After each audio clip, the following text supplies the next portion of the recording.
Good morning. Today's classic read aloud is Northanger Abbey by Jane Austen. This is a work that actually satirizes Gothic novels. So it uses some of the similar elements that you'd see in a Gothic novel, but in order to poke fun at them. Chapter 1. No one who had ever seen Catherine Morland in her infancy would have supposed her to be born a heroine. Her situation in life, the character of her father and mother, her own person and disposition, were all equally against her.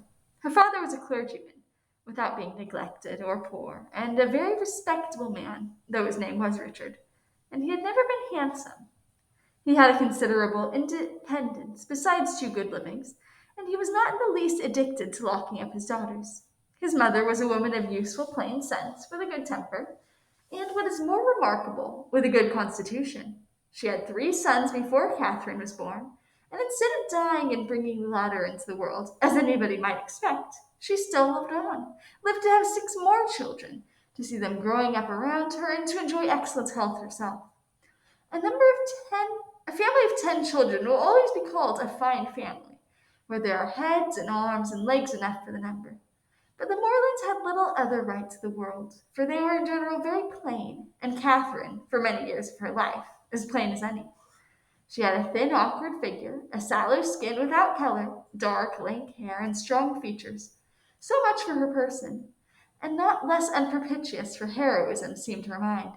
She was fond of all boys' plays, and greatly preferred cricket, not merely to dolls, but to the more heroic enjoyments of infancy, nursing a dormouse, feeding a canary bird, or watering a rosebush. Indeed, she had no taste for a garden, and if she gathered flowers at all, it was chiefly for the pleasure of mischief. At least so it was conjectured, from her always preferring those which she was forbidden to take. Such were her propensities. Her abilities were quite as extraordinary. She never could learn or understand anything before she was taught, and sometimes not even then, for she was often inattentive and occasionally stupid. Her mother was 3 months in teaching her only to repeat the beggar's petition, and after all, her next sister, Sally, could say it better than she did. Not that Catherine was always stupid. By no means. She learnt the fable of the hare and many friends as quickly as any girl in England. Her mother wished her to learn music, and Catherine was sure she should like it, for she was very fond of tinkling the keys of the old forlorn spinet. So, at 8 years old, she began. She learnt a year, and could not bear it. And Mrs. Morland, who did not insist on her daughters being accomplished, in spite of incapacity or distaste, allowed her to leave off. The day which dismissed the music master is one of the happiest of Catherine's life. Her taste for drawing was not superior, though whenever she could obtain the outside of a letter from her mother, or seize upon any other odd piece of paper, she did what she could in that way by drawing houses and trees, hens and chickens, all very much like one another. Writing and accounts she was taught by her father, French by her mother. Her proficiency in either was not remarkable, and she shirked her lessons in both whenever she could. What a strange, unaccountable character! For with all these symptoms of profligacy at 10 years old, she had neither a bad heart nor a bad temper, was seldom stubborn, scarcely ever quarrelsome, and very kind to the little ones, with few interruptions of tyranny. She was moreover noisy and wild, hated confinement and cleanliness, and loved nothing so well in the world as rolling down the green slope at the back of the house. Such was Catherine Morland at 10. At 15, appearances were mending. She began to curl her hair and long for balls. Her complexion improved. Her features were softened by plumpness and color. Her eyes gained more animation, and her figure more consequence. Her love of dirt gave way to an inclination for finery, and she grew clean as she grew smart. She had now the pleasure of sometimes hearing her father and mother remark on her personal improvement. Catherine grows quite a good-looking girl. She's almost pretty today, were words which caught her ears now and then, and how welcome were the sounds. To look almost pretty is an acquisition of higher delight to a girl who has been looking plain the first 15 years of her life than a beauty from her cradle can ever receive. Mrs. Morland was a very good woman, and wished to see her children everything they ought to be. But her time was so much occupied in lying in and teaching the little ones, that her elder daughters were inevitably left to shift for themselves, and it was not very wonderful that Catherine, who had by nature nothing heroic about her, should prefer cricket, baseball, riding on horseback, and running about the country at the age of 14 to books, or at least books of information. For provided that nothing like useful knowledge could be gained from them, provided they were all story and no reflection, she never had any objection to books at all.